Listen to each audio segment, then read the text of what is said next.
کراچی میں مظلوم اور غریب باپ بیٹی کو اپنی مہنگی لینڈ کروزر کے نیچے کچلنے والی امیر زادی پاگل ہرگز نہیں ہے، بلکہ پاگل تو ہم ہیں جو ایسے دردناک سانحات پر شور مچاتے ہیں۔ پاگل تو ہم ہیں جو اس ملک کے شہزادوں اور شہزادیوں کی شان میں گستاخی کرتے ہیں کہ انہیں جرائم سے روکتے ہیں۔ پاگل تو ہم ہیں کہ ہمیں اس ملک کے مظلوموں کی آواز بننے اور انہیں انصاف دلوانے کے دورے اکثر پڑتے رہتے ہیں۔ لوگ کہتے ہیں کہ وہ امیر زادی پاگل ہے، لیکن یقین جانیے پاگل وہ لڑکی ہرگز نہیں۔ پاگل تو ہم ہیں کہ جب وہ امیر زادی غریب موٹر سائیکل سوار اور اس کی بیٹی پر گاڑی چڑھانے کے بعد وہاں کھڑی مسکرا رہی تھی تو سب مشتعل ہو کر انصاف کا تقاضا کر رہے تھے، اس کی گرفتاری کا مطالبہ کر رہے تھے۔ وہ چاہتے تھے کہ اسے گرفتار کر کے ایک مجرم کی طرح تھانے لے جایا جائے۔ وہ تو بھلا ہو قانون نافذ کرنے والے اداروں کا کہ وہ برق رفتاری سے وہاں پہنچے اور اس کے شایان شان عزت سے احترام سے سب پاگلوں سے اس کی جان چھڑواتے ہوئے اسے پروٹوکول کے ساتھ تھانے منتقل کیا۔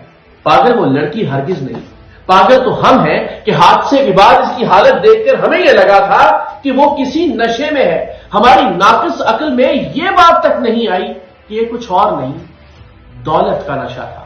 یہ وہ نشہ تھا کہ جس نے اس ملک کے غریبوں کا جینا حرام کر دیا ہے۔ یقین جانیے پاگل یہ امیر زادی ہرگز نہیں، پاگل تو وہ لوگ ہیں جو یہ راز جاننے کی کوشش کر رہے ہیں کہ جب اس مبینہ طور پر پاگل لڑکی کو، اس قاتل لڑکی کو بہادر آباد کے پولیس اسٹیشن سے جناح اسپتال کراچی منتقل کیا جا رہا تھا تو اس آدھے گھنٹے کے سفر میں 2-2.5 گھنٹوں تک کیا ہوتا رہا، کون سے چوراہے پر انصاف کا گلا گھونٹنے کی پلاننگ کی جاتی رہی۔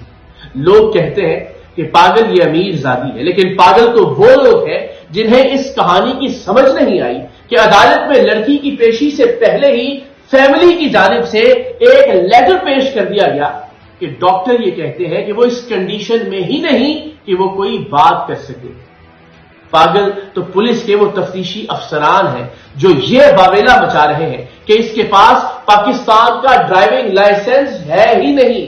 کوئی اللہ کے ان بندوں سے، ان سادہ مزاج تفتیش کاروں سے جا کے پوچھے، انہیں سمجھائے کہ جس کے پاس بندے مارنے کا لائسنس ہو اسے ڈرائیونگ لائسنس کی کیا ضرورت ہے۔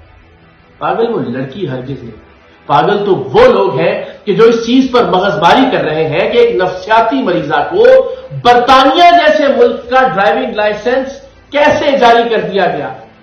میں پھر کہوں گا پاگل یہ لڑکی ہرگز نہیں ہے، پاگل وہ لوگ ہیں جو 1,32,00,000 دیت کے پیسے غریب خاندان کو دینے اور اس پاگل لڑکی کو معافی دلوانے کی راہ میں روڑے اٹکا رہے ہیں۔ پاگل تو وہ لوگ ہیں جو سوشل میڈیا پر شور مچا رہے ہیں کہ نتاشا نام کی یہ لڑکی نہ جانے کتنی کمپنیوں کی ڈائریکٹر ہے۔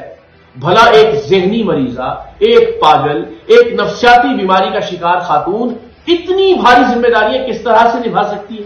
پاگل یہ لڑکی ہرگز نہیں، پاگل تو وہ ڈاکٹر ہے جس نے ہر قسم کے لالچ کو ٹھوکر مارتے ہوئے باواز بلند کہا ہے کہ نتاشا پاگل نہیں ہے۔ پاگل تو وہ تمام پاکستانی ہیں جو مظلوموں کے لیے درد دل رکھتے ہیں اور ہر بار یہ امید لگا لیتے ہیں کہ شاید اب کی بار انصاف ہوگا۔ پاگل یہ لڑکی نہیں ہے، بلکہ سچ تو یہ ہے کہ 77 سالوں سے یہ سب کے سب لوگ مل کر ہمیں پاگل بنا رہے ہیں۔ پاگل یہ لڑکی نہیں، پاگل تو ہم ہیں جو شاہزیب اور شاہ رخ کے کیس پر بھی کئی سال واویلا کرتے رہے، سر پیٹتے رہے، شور مچاتے رہے، لیکن مقتول کا باپ کروڑوں روپے لے کر آسٹریلیا شفٹ ہو گیا۔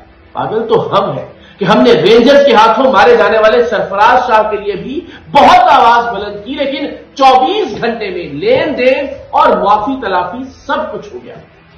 پاگل تو ہم ہیں کہ ہم سب نے مل کر ریمن ڈیوس کے ہاتھوں کچلے جانے والے، بیچ سڑک کے مارے جانے والے نوجوانوں کے حق میں بھی احتجاج کیا، لیکن آج بھی ان کے لواحقین معافی کے بدلے میں ملنے والے کروڑوں روپے پر لڑتے مرتے ہوئے نظر آتے ہیں۔